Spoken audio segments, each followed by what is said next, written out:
இது வரைக்கும் நீங்கள் நம்ம டவர் நியூஸ் சேனலை சப்ஸ்கிரைப் பண்ணலைன்னா இப்போ சப்ஸ்கிரைப் பண்ணிக்கோங்க. சப்ஸ்கிரைப் பட்டனுக்கு பக்கத்தில் இருக்கக்கூடிய பெல் பட்டனையும் கிளிக் பண்ணிக்கோங்க. அப்போ தான் நம்ம போடக்கூடிய வீடியோக்களுக்கு உங்களுக்கு உடனடியாக நோட்டிஃபிகேஷன் வரும், நீங்கள் பார்க்க முடியும். கொரோனா என்கிற அந்த உயிர்கொல்லி நோய் குறித்த அச்சத்தில் உலகமே நடுநடுங்கி கிடக்கு. அமெரிக்காவிலெல்லாம் கொத்து கொத்தாக மனிதர்கள் செத்து கொண்டிருக்கிறார்கள். அந்த சூழ்நிலையில் இந்திய அரசு போட்ட அந்த ஊரடங்கு உத்தரவை மதித்து தமிழகத்தில் எல்லாரும் வீட்டுக்குள் கடந்த 40 நாளைக்கு மேலே வீட்டுக்குள்ள பதுங்கி இருக்கிறார்கள். இந்த சூழ்நிலையில் கொரோனா தொற்று என்பது நாளுக்கு நாள் அதிகரித்து கொண்டிருக்கிறது. இதை யார் சொல்றது? டெய்லி அரசு தான் சொல்லுது. இப்படி அதிகரித்து கொண்டிருக்கக்கூடிய கொரோனா தொற்றை கட்டுப்படுத்த வேண்டும் அப்படின்னு அரசு நினைக்காம கொரோனா தொற்றை கட்டுப்படுத்திவிட்டு மதுக்கடைகளை அங்கொன்றும் இங்கொன்றுமாக திறந்திருக்கிற மாநிலங்களை பார்த்து நானும் மதுக்கடைகளை திறப்பேன் என்று சொல்லுவது சரியல்ல. தமிழ்நாட்டில் இருக்கக்கூடிய எல்லா மாவட்டங்களும் இன்றைக்கு ரெட் அலர்ட், சிகப்பு எச்சரிக்கை அடையாளத்தில் இருந்துகிட்டு இருக்கு. கொரோனா தொற்று இல்லாத அதாவது மாவட்டமே இல்லை அப்படிங்கிற அளவுக்கு தமிழ்நாடு இன்னைக்கு ஒரு மிக நெருக்கடியான சூழல்ல இருந்துகிட்டு இருக்கு. இந்த நேரத்தில் கொஞ்சம் கூட பொறுப்பற்றத்தனமாக மதுக்கடைகளை திறப்பது என்பது இந்த கொரோனா தொற்றை பல மடங்கு அதிகப்படுத்துவதற்குத்தான் வழிவகுக்குமே ஒழிய இது ஒருபோதும் இந்த தொற்றை தடுத்து நிறுத்தாது.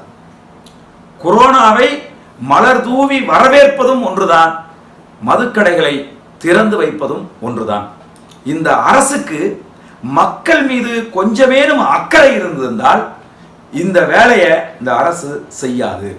அரசுக்கு மக்களினுடைய நலன் முக்கியமா, கஜானாவுக்கு பணம் முக்கியமா அப்படின்னு கேட்டா இந்த அரசு எங்களுக்கு பணம் தான் முக்கியம்னு சொல்லி இந்த மதுக்கடையை திறக்கிறதுக்கு வர்றாங்க.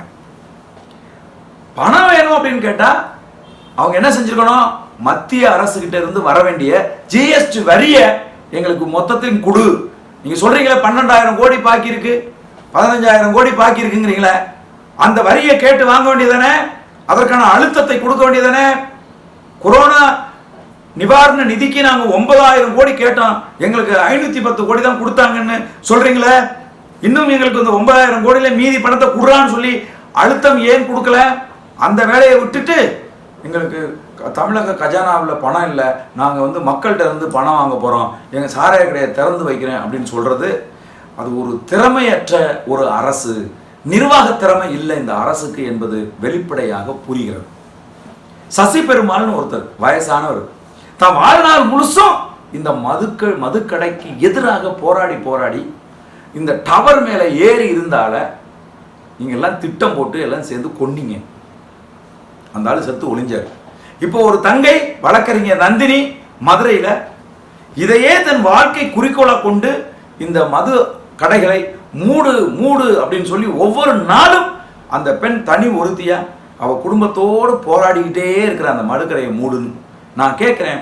பெருமதிப்புக்குரிய ஐயா எடப்பாடி பழனிசாமி அவர்களே, இந்த 40 நாட்களா இந்த மதுக்கடைகள் மூடி இருந்ததே, யாராவது உங்கள்கிட்ட கேட்டானா மதுக்கடையை திறந்து வைங்க அப்படின்னு?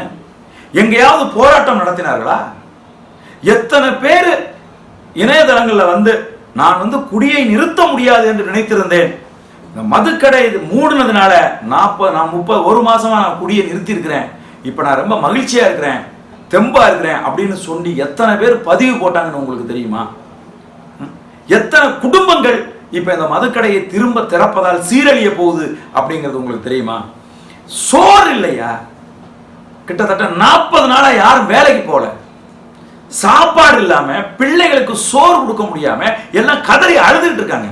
அதுக்கு ஏதாவது ஒரு வழிவகை செஞ்சீங்களா நீங்க? அதை விட்டுட்டு இப்ப மதுக்கடையை திறப்புறேங்கிறீங்க. அதாவது ஒரு 1000 ரூபாய் பணத்தை கொடுத்துட்டு அந்த பணத்தை திரும்ப போய் வாங்க போறீங்க, அதானே? நீங்க பணம் கொடுத்ததுங்கிறது அப்ப எவ்வளவு பெரிய நாடகம் அப்படிங்கிறது புரியுதா உங்களுக்கு?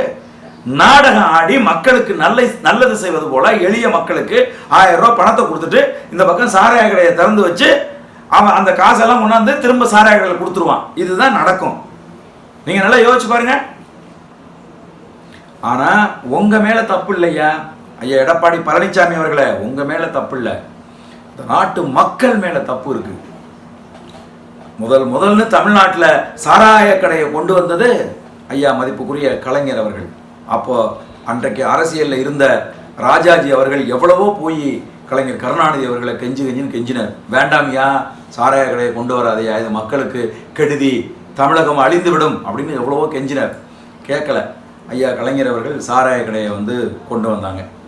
அதுக்கு அப்புறமா எம்ஜிஆர் அவர்கள் ஆட்சிக்கு வந்தாங்க.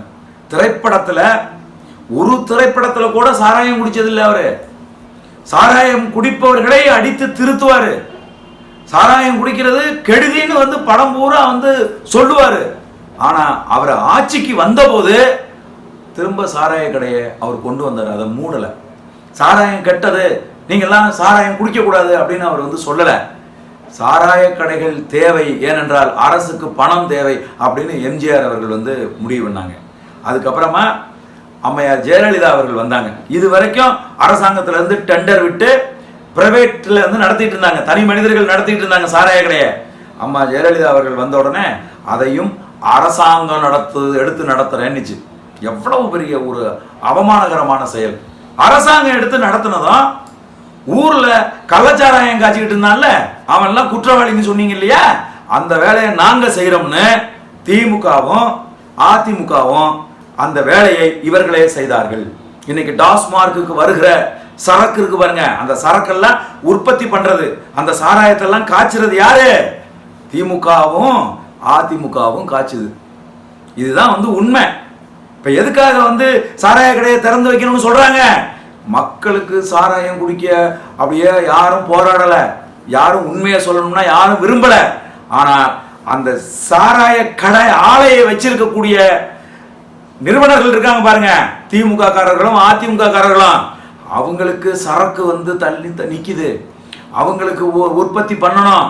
நீ சாகுறியா, நீ பொழைக்கிறியா, உன் பொண்டாட்டி புள்ள சாப்பிட்டுச்சாங்கிறத பத்தி அவனுக்கு கவலை கிடையாது. அவனுக்கு சாராய ஆலை ஒழுங்கா நடக்கணும்.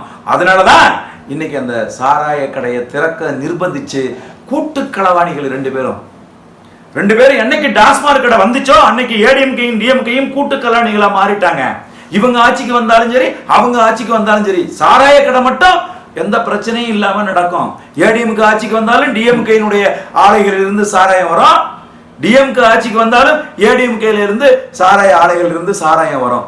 மக்கள் இதை புரிந்து கொள்ளவில்லை. நான் கேட்கிறேன், இன்னைக்கு இணையதளங்கள்ல பெருசா கொந்தளிக்கிற பெண்களை பார்த்து நான் கேட்கிறேன், யாருக்கு ஓட்டு போட்டீங்க? நீங்க யாருக்கு ஓட்டு போட்டீங்க?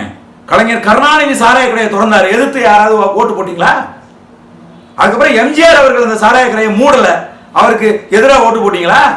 அதுக்கப்புறம் அம்மையார் ஜெயலலிதா சாராய கடையை அரசே நடத்தும் நாங்க, எதிர்த்து ஓட்டு போட்டீங்களா நீங்க? திரும்ப இப்ப எடப்பாடி பழனிசாமி ஐயா இந்த கொரோனா காலகட்டத்திலையும் பசியும் பட்டினியும் பிள்ளை குட்டிகளோட நாம் செத்துக்கிட்டு இருக்கும் போது ஐயா எடப்பாடி அவர்கள் சாராய கடையை திறப்பாங்கிறாங்க, எதிர்த்து ஓட்டு போடுவீங்களா நீங்க? அப்ப குற்றவாளி யாரு?